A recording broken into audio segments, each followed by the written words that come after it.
Hello and welcome to another episode of Optics Terrain Debates. I'm Andrash. Hello, my name is Theodore. Our current debates are themed over the Sightron riflescopes, and we are debating over the series, and we did a debate on S3, S-Stack, and now we're moving to the series S2. We have three riflescopes on the table, on the desk, so these are currently all of the available riflescopes from the S2 series.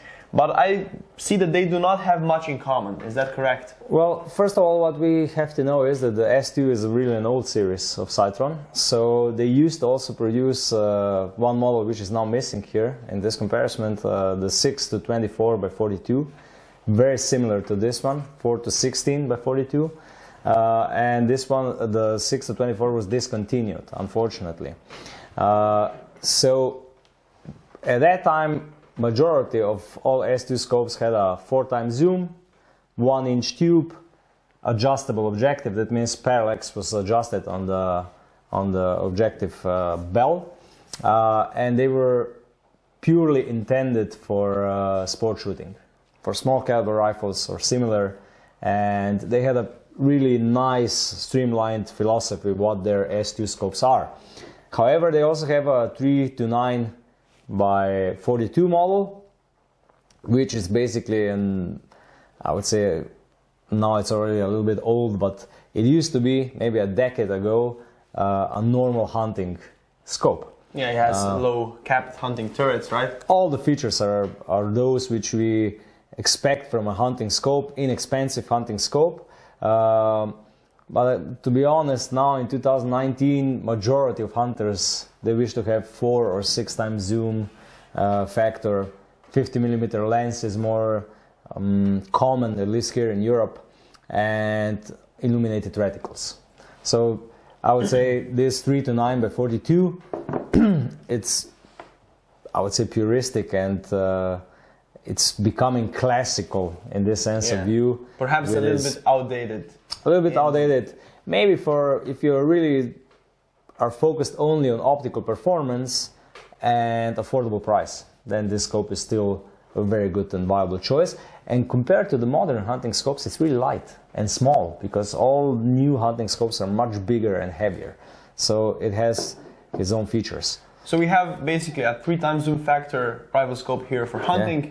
We have a 4x zoom factor riflescope here for sport shooting. 4 to 16 and then we by have 42. the fixed power magnification riflescope 36 by 42, a very popular model for benchrest shooting. This scope is, I would say, the backbone of this series. It's definitely the most popular one. I would say that we sell 20 pieces of this scope per one piece of 4 to 16, and probably 200 of 36 by 42 to 3 to 9 to 42. So this one is by far the most popular. I also think currently this is probably one of the most popular scopes in the world for all of those who are doing benchrest shooting with a 22 long rifle caliber, so a small caliber BR50, so on 50 meters.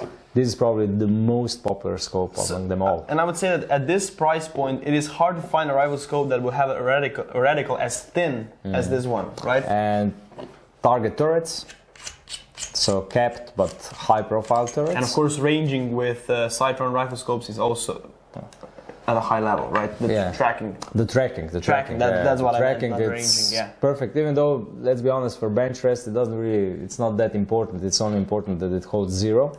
It does track also very well, and it has 1/8 of MOA clicks. So to be honest, this is a scope which goes directly into comparison, and it competes against the Weaver T36. So a known recipe for scopes. A lot of other manufacturers also tried in this segment, like Leupold tried with their 45 by 45.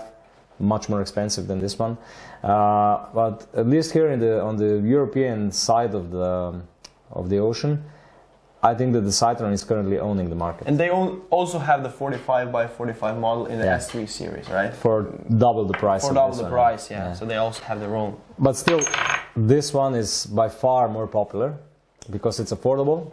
We are talking of a optics which is priced under 600 euros or around 600 euros, and it's perfect for bench rest. Really simple construction, bright image for such a high magnification, because there is not many lenses inside, because it's not a variable magnification scope. Really thin reticle. They have a target dot reticle inside, so a fine crosshair with a really small precise dot in the center. Target turrets, high turrets with nice clicks and good mechanism, which provides excellent tracking. With 1/8 MOA clicks, that means 3.5 millimeters on 100 meters, or roughly 1.8 millimeters at 50 meters. So really precise. Really precise, yeah. Lockable eyepiece. This is also something what all S2 models feature. So you have a locking ring here. So you turn the whole eyepiece to set the correct diopter. Then when you have the setting that you wish, you just lock it, so it doesn't change anymore. The series is made in the Philippines. It's made in Philippines. It comes with 10 years of warranty, I think. Yeah. It can also be serviced by Sightron if anything goes wrong. However, the main point, like in accordance with the general Sightron philosophy, is that you're really getting best possible optical performance for your money. So there is not many features, no tactical turrets, no zero stop, no locking function and so on, but you really get really good optics. Great optical performance. And what is also special with all S2 scopes, which have adjustable parallax on the objective, so AO, that you can really precisely adjust the parallax, because it has multiple turns. The full travel is, it has a great span. Yeah, right? yeah, because some scopes, they also had in the past, but they discontinued it, the S2 big sky scopes, and those had a single turn for adjusting of parallax, which was a good solution, but to be honest, with the multiple revolution of the ring on the objective, you can really set the parallax precisely and really fine tune the parallax. So at least this one, 36 by 42, it's I would say the market leader in its segment. So the strong points, you would say the optics, the fine reticle, and the finely adjustable parallax. And the price point. And the price point, of course. Under 600 euros for optics of this quality, it's quite rare. So there is at the moment not a lot of competitors in this class, and I think that the Sightron S2, they are just ruling the market in this small niche, but still. I do have to say that for me personally, the 6 to 24 by 42, which was discontinued, was also a really good scope. The very similar features to this 36 by 42, but they discontinued it, unfortunately. And they also discontinued the target dot reticle in the 4 to 16. So now in the 4 to 16 you can only get the duplex reticle, which is also nice, but we know that some people really prefer thin reticles. And you can also get the bullet drop compensation reticle with lines under the center point.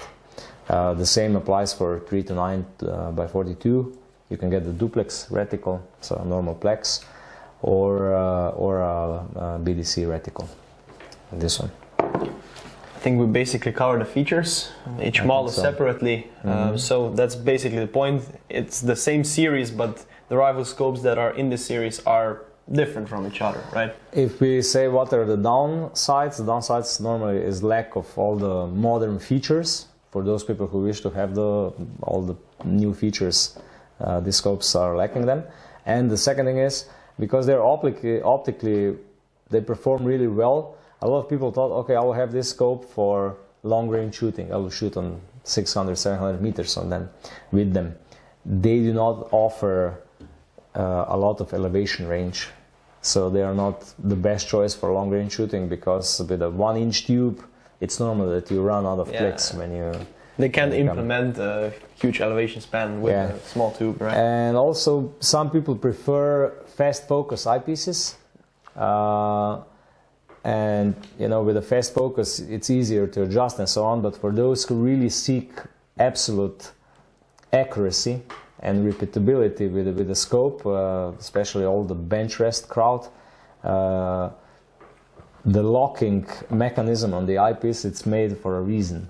But some people say, oh, this is really an old design. It doesn't have you don't see it much often today, no. right? Because, to be honest, only the benchrest crowd really appreciates this feature, probably. They said the diopter for their eye, lock it and then leave it alone so that they don't touch the scope while they're shooting, because the accuracy is so important in benchrest. Because even if you're on 50 meters, if you miss for 2 millimeters, you're out of the game almost.